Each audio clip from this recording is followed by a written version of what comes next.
நைசா பேசி முதல் மனைவியோட சம்மதத்தோட ரெண்டாவது கல்யாணம் பண்ணிக்கிட்ட நடிகர்கள் யாரெல்லாம் தெரியுமா? லிஸ்ட்ல நம்ம ஃபர்ஸ்ட் பார்க்க போறது விஜயகுமார். இவர் முத்துக்கண்ணு வேளாளர் அப்படின்றவங்கள 1969ல கல்யாணம் பண்ணிருக்காரு. அதுக்கப்புறமா கொஞ்ச நாள்ல இவருக்கு ஜோடியா நடிச்ச மஞ்சுளாவை விஜயகுமாருக்கு ரொம்ப ரொம்ப பிடிச்சு போய் மஞ்சுளாவுக்கும் விஜயகுமார ரொம்ப பிடிச்சு போய் ரெண்டு பேரும் லவ் பண்ண ஆரம்பிச்சிருக்காங்க. தன்னோட முதல் மனைவியோட சம்மதத்தோட நடிகை மஞ்சுளாவை ரெண்டாவதா கல்யாணம் பண்ணிக்கிட்டாரு விஜயகுமார். இவங்களுக்கு 1976ல கல்யாணம் ஆயிருக்கு.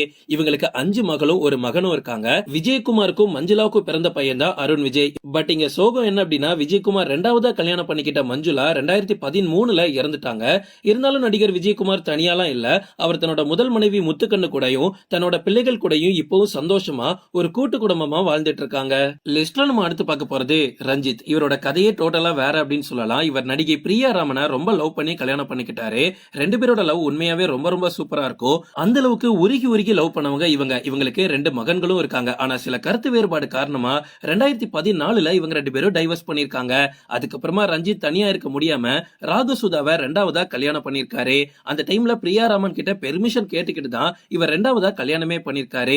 பட் இந்த உறவு நீண்ட காலம் நீடிக்கல அப்படின்னு தான் சொல்லியாகணும். ரஞ்சித்துக்கும் ராகசுதாக்கும் கொஞ்சம் கூட செட்டே ஆகல. வெறும் ஒரு வருஷத்திலேயே 2 பேரும் டைவர்ஸ் பண்ணிட்டு பிரிஞ்சு போயிட்டாங்க. அதுக்கப்புறமா ரஞ்சித் ரொம்ப வருஷம் தனிமையில தான் இருந்திருக்காரு. ஆனா இதுக்கு மேல இது செட் ஆகாது அப்படின்னு மறுபடியும் பிரியா ராமனை மீட் பண்ணி என்னால தனியா இருக்க முடியல, நம்ம மறுபடியும் நம்மளோட வாழ்க்கையை ஆரம்பிக்கலாமா அப்படின்னு கேட்டிருக்காரு. பிரியா ராமன் அப்பவுமே ரஞ்சித்தை நினைச்சிட்டு இருந்ததுனால 2 பேரும் மறுபடியும் கல்யாணம் பண்ணிக்கிட்டு ஒன்னா வாழ ஆரம்பிச்சிருக்காங்க. ரஞ்சித் இப்ப பிக் பாஸ் சீசன் 8ல வேற வந்திருந்தாரு. இதன் மூலமா இப்ப இன்னும் ஃபேமஸ் ஆயிருக்காரு.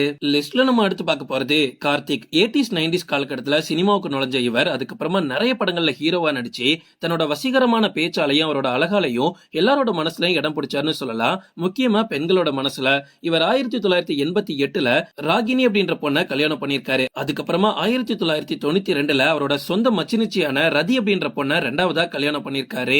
அக்கா தங்கச்சி கூட ஒரே வீட்டுல குடும்பம் நடத்தினவர் தான் கார்த்திக். பட் இது தன்னோட முதல் மனைவியோட பெர்மிஷனோட தான் நடந்திருக்கு. இவங்களுக்கு மொத்தமா 3 மகன்கள் இருக்காங்க. ஆனா இது வரைக்கும் கார்த்திக் அவரோட 2 மனைவியையும் ஒரே இடத்துல ஒன்னா கூட்டிட்டு வந்ததே கிடையாது. அந்த டைம்ல கார்த்திக்கு பயங்கர கிரேஸ் உண்டு. முக்கியமா பெண்கள் மத்தியில கார்த்திக்னு உயிரை விட்ட காலம். அதனாலதான் அவர் நவரச நாயகனா இருக்காரு.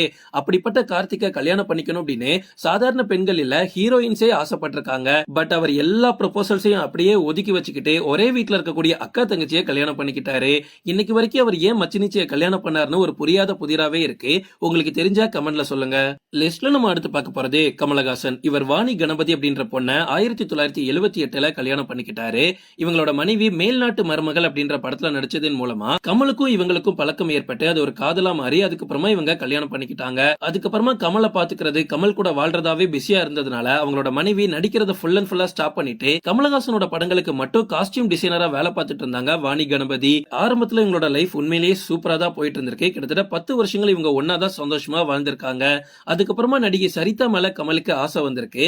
நடிகை சரிதாவும் கமலும் அதுக்கப்புறம் கல்யாணம் பண்ணிக்கிட்டாங்க.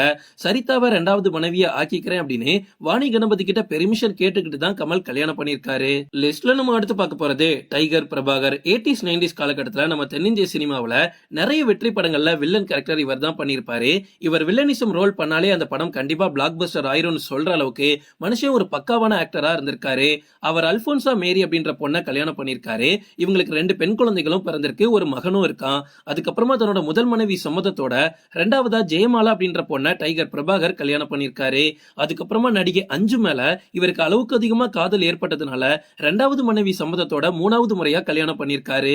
சோ இவர் அல்போன்சா மேரி, ஜெயமாலா, அஞ்சு அப்படின்னு மொத்தம் 3 பெண்களை கல்யாணம் பண்ணிருக்காரு. பட் 3வது மனைவி கூடயும் இவர் சந்தோஷமா வாழல.